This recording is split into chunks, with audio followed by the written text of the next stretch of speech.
오늘 말씀은 사도행전 2장 14절에서 21절까지 말씀입니다. 베드로가 열한 사도와 함께 서서 소리를 높여 이르되 유대인들과 예루살렘에 사는 모든 사람들아 이 일을 너희로 알게 할 것이니 내 말에 귀를 기울이라. 때가 제3시니 너희 생각과 같이 이 사람들이 취한 것이 아니라 이는 곧 선지자 요엘을 통하여 말씀하신 것이니 일렀으되 하나님이 말씀하시기를 말세에 내가 내 영을 모든 육체에 부어주리니 너희의 자녀들은 예언할 것이요 너희의 젊은이들은 환상을 보고 너희의 늙은이들은 꿈을 꾸리라. 그때에 내가 내 영을 내 남종과 여종들에게 부어주리니 그들이 예언할 것이요 또 내가 위로 하늘에서는 기사를 아래로 땅에서는 징조를 베풀리니 곧 피와 불과 연기로다. 주의 크고 두려운 날이 이르기 전에 해가 변하여 어두워지고 달이 변하여 피가 되리라. 누구든지 주의 이름을 부르는 자는 구원을 받으리라 하였느니라. 아멘. 오늘 말씀은 초대교회에 임했던 성령 강림의 사건, 그리고 그것에 대한 베드로의 설교에 관한 내용입니다. 오순절 성령이 임하시고 함께 모였던 많은 제자들은 방언을 말하기 시작합니다. 대부분 갈릴리 출신인 그들이 다른 지역의 외국어로 하나님의 말씀을 전하는 현상이 일어납니다. 혼란스럽기도 한 그들의 모습은 술 취한 것과 비슷했던 것 같습니다. 예수님의 제자들을 본 사람들은 그들이 술 취했다고 말하기까지 했습니다. 그때 베드로가 일어나서 모여든 사람에게 말하기 시작합니다. 지금 나타난 현상을 하나님의 말씀에 적용해서 복음을 전하는 것입니다.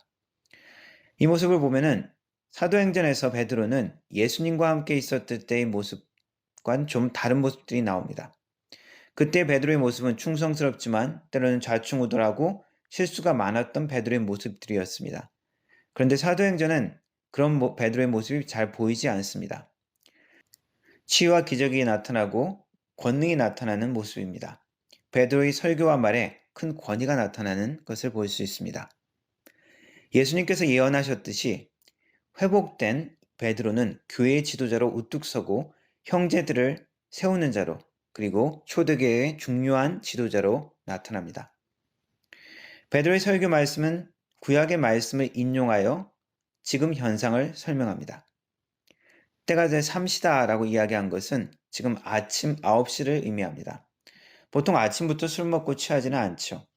그래서 지금 아침 9시인데 지금 이들이 술 취한 것이 아니다라고 이야기하면서 구약의 요엘 선지자의 예언의 말씀을 인용합니다. 교회에서 마지막 날에라는 찬양을 우리가 부릅니다. 자녀들은 예언할 것이요 청년들은 환상을 보며 아비들은 꿈을 꾸리라 하는 그 내용입니다. 그리스도가 임하시는 그 마지막 때에 주님께서 그 영을 남종과 여종 모든 사람에게 부어주겠다라고 하신 말씀을 인용한 것입니다. 그런데 찬양에는 등장하지 않는 뒤의 내용이 있습니다. 바로 두려운 심판에 관한 예언입니다. 19절 20절의 내용이죠. 또 내가 위로 하늘에서는 기사를 아래로 땅에서는 징조를 베풀리니 곧 피와 불과 연기로다. 주의 크고 두려운 날이 이르기 전에 해가 변하여 어두워지고 달이 변하여 피가 되리라. 마지막 때 종말의 모습, 무섭고 두려운 일이 일어날 것이라는 심판의 내용입니다. 사실 메시아가 등장한다는 것은 마지막 때가 시작되었다는 것입니다. 무섭고 두려운 절망적인 말씀으로 말씀은 끝나는 것이 아니라 21절에 주의 이름을 부르는 자는 구원을 받으리라 라는 경고와 함께 구원의 소망의 메시지가 들어있습니다. 며칠 전 미국 마이애미에서 12층 아파트가 붕괴했습니다. 일주일이 훨씬 넘은 지금 시점에서도 사망자는 20명 정도 발견됐고 아직도 150여 명의 실종자가 있는 상태입니다.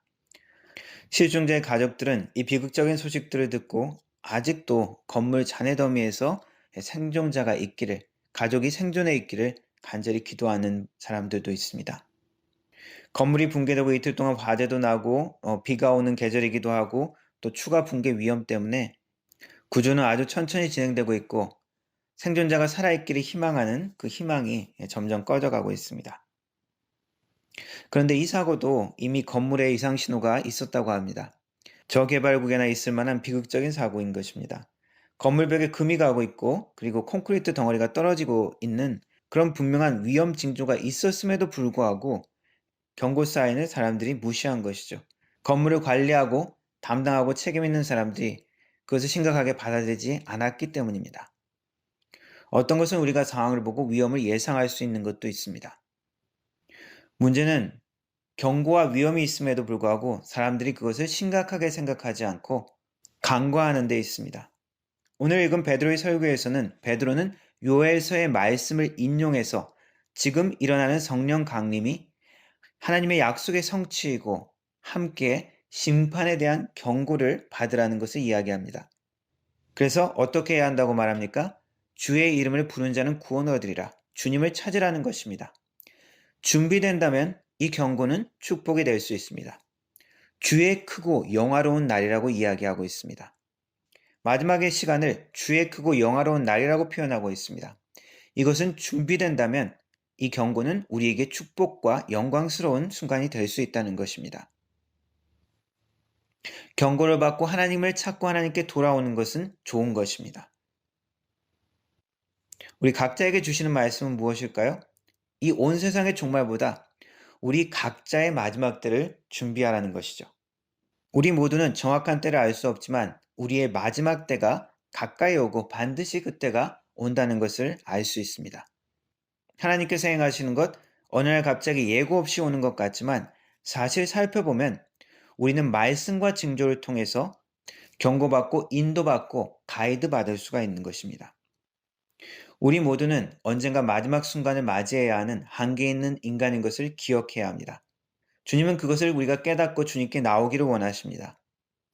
우리 주님을 의지함으로 구원의 축복을 누리는 마지막 때에 준비된 자로 살아가는 은혜가 있기를 축원합니다. 기도하겠습니다. 하나님, 우리 모두가 한계 있는 존재이고 마지막 순간을 준비해야 되는 존재인 것을 인정합니다. 마지막 때에 주님의 성령을 통하여 우리로 준비케 하시고 하나님께 나아가게 하신 그 은혜를 기억하게 하여 주시고 성령과 함께 주님 앞에 준비된 자로 마지막 때를 살아가는 축복이 우리에게 있게 하여 주옵소서. 예수님의 이름으로 기도합니다. 아멘.